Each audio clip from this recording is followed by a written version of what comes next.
नमस्कार। मैं संजय पाटिल वास्तु अनुभूति के इस नए अध्याय में आप सभी दर्शकों का हार्दिक स्वागत करता हूं।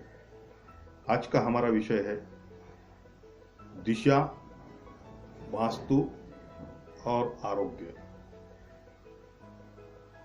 क्या हम कुछ दिशाओं को संतुलित करके हमारे जीवन में आरोग्यदायी वातावरण की निर्मित कर सकते हैं?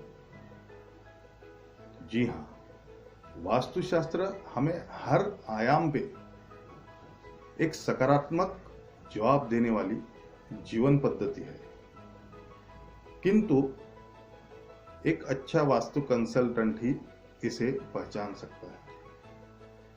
यह शास्त्र मूलतः 18 विविध दिशाओं पे आधारित है, जिसमें जो 18 विविध दिशाएं हैं, जिसमें हम पूर्व, पश्चिम, उत्तर और दक्षिण, यह मेन दिशा है जिसे कहते हैं। उसके बाद उसके सब डायरेक्शंस जो है north east, south west, south east और नॉर्थ वेस्ट, जो कि सब डायरेक्शंस कहा जाता है। यह हो गई 4 और 4 8 दिशाएं। इसके बाद फिर इसके छोटे छोटे और डायरेक्शंस क्रिएट होते जाते हैं, दिशाएं क्रिएट होती जाती हैं, जिसमें है north north east, Uttar Uttar पूर्व। इस प्रकार से छोटी छोटी दिशाएं मिलकर यह सब 16 दिशाएं निर्मित होती है भवन में, उस स्पेस में। और उसके बाद आकाश तत्व जो कि ऊपर है हमारे, और नीचे पृथ्वी तत्व। इस प्रकार 16 और 2 18 दिशाओं का यह शास्त्र है,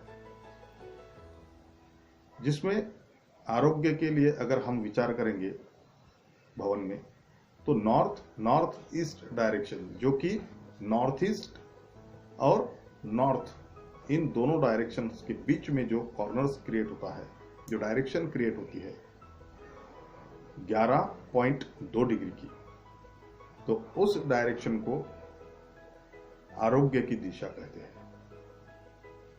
धन्वंतरी जी की दिशा कहते हैं, जिसके द्वारा हमारा आरोग्य, उस भवन में रहने वाले लोगों का आरोग्य नियंत्रित होता है। अगर इस डायरेक्शंस में north north east, Uttar Uttar पूर्व डायरेक्शंस में अगर आपके घर में कहीं कूड़ा है, कहीं कचरा है, कहीं आपने बहुत ज्यादा वहां पे पुरानी चीजें डम करके रखी हुई है, तो निश्चित तौर पे आपके घर में आरोग्य से संबंधित बीमारियां निर्माण होंगी, प्रॉब्लम्स होंगे ही होंगे। उसके बाजू की जो डायरेक्शन है नॉर्थ ईस्ट, वो स्पष्टता की दिशा है, क्लियरिटी की, माइंड क्लियरिटी की दिशा है, directions of mind clarity, north east.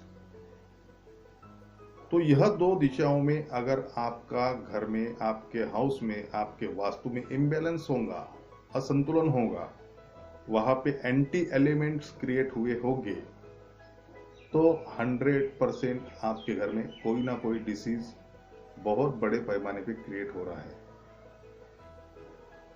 और इसे समझने के लिए आप आपके घर का वातावरण देखिए। अगर आपके घर में छोटे बच्चे बार बार अगर वही एक ही बीमारी से पीड़ित होते जा रहे हैं, तो समझ लीजिए कि आपका नॉर्थ ईस्ट कॉर्नर कहीं तो भी असंतुलित है। इसका और एक संबंध है हमारे घर में रहने वाले बड़े बुजुर्गों से, नॉर्थ ईस्ट कॉर्नर का। अगर उनकी प्रकृति बार बार अफेक्टेड हो रही है डिसीज के कारण, तो समझ जाइए कि नॉर्थ ईस्ट कॉर्नर आपका कहीं तो भी इम्बैलेंस है।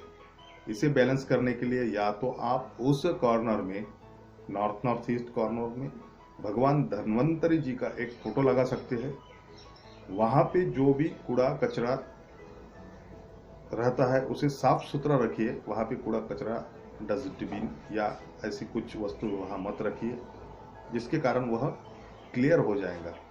इन सब बातों से आपकी माइंड की क्लियरिटी भी फोकस में आएगी और आपके डिसीज पे भी कंट्रोल होना चालू हो जाएगा। और अधिक आपको इसकी जानकारी अगर चाहिए तो आप हमें संपर्क करिए www.vastuanubhuti.com पे या फिर 9420709470 पे। धन्यवाद।